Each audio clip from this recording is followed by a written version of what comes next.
looking at local resources and trying to keep material cycles as close as possible.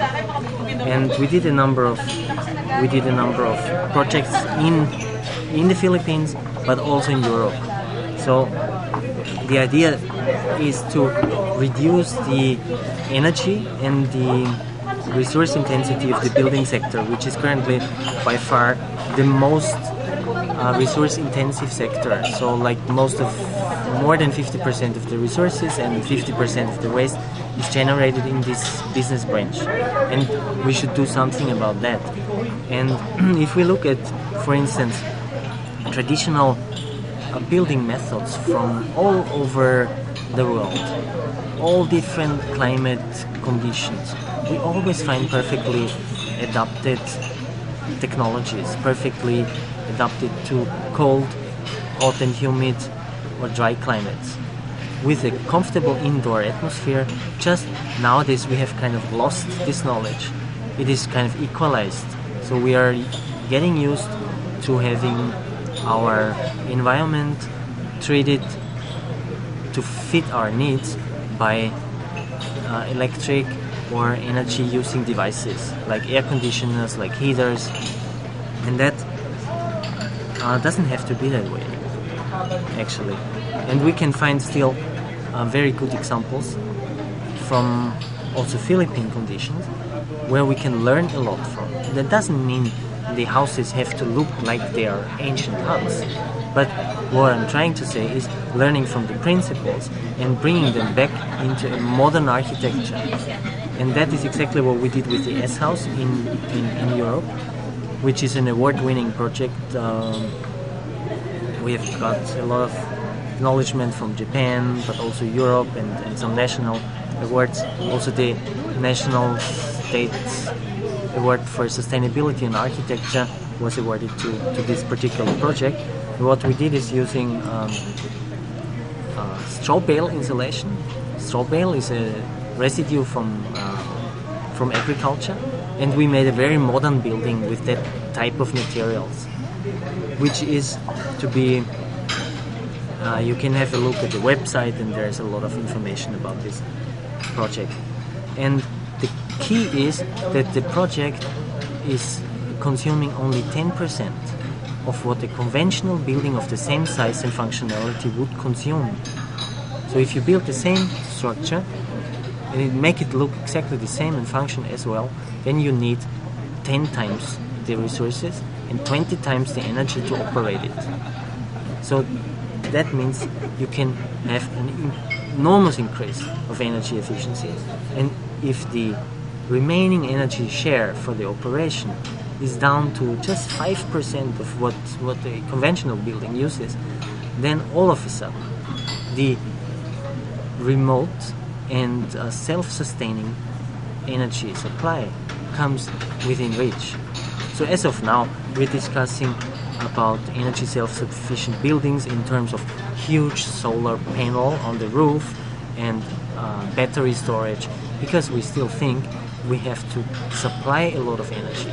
But when we get down the demand to very, very tiny share, then we can do that with far simpler devices.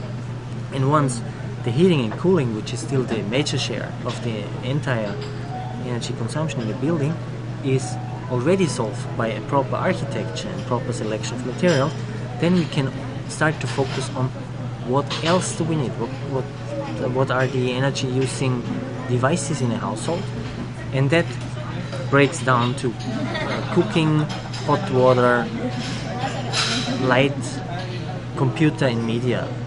And out of these, again, we easily find that the big energy consumers are again those who are providing a thermal set of energy services. Like the cooking, we don't cook with electricity, but we cook with the heat generated from electricity. And that means if we're able to provide the heat for cooking in an alternative manner, we are also getting rid of this electricity share. So, plus there is a certain education on behavior also necessary. If you look at this picture, that is a typical situation that we find in our modern life. So if it's very cold, if it's very hot outside, then usually the indoor temperatures are cooled down to, let me say, 18 degrees, which makes people feel comfortable. And then on the other hand, in cold climates, when it's very cold outside, then we're heating the indoor up to 25 and even more. So that means we feel comfortable here with 25 in winter and comfortable with 18 in summer. If we're able to reverse that share, then we can already save like 30% of the energy just by behavioral measures. So that should be also taken into account when we think about, isn't it enough to have 24 degrees in summer as a comfortable indoor temperature? So okay, let me come back to the energy devices and how to solve that. Once we know that the major share goes into cooking and cooling, then we can as well think about alternative strategy. That is what we are going for with the so-called wireless house. So wireless stands as a symbol for a living unit that can operate without infrastructure, without grid connection. And how we're doing that is by minimizing the overall energy demand and then supplying the remaining energy with the sources that we find. And there are five basic assumptions for the wireless house, which are: the heating and cooling demand is reduced, as I already said, by passive solar architecture. And the thermal energy will be generated on a mid-temperature level, that means about 250 to 300 degrees, not just 100 as with thermal collectors usually. And that provides enough energy for running all thermal energy services from the collected heat. And by doing so, we can also minimize the conversion losses that are usually associated with the transport and also with the conversion of energy. If you run a generator, for instance, only 1/3 goes into electricity, the rest is waste heat. Not so if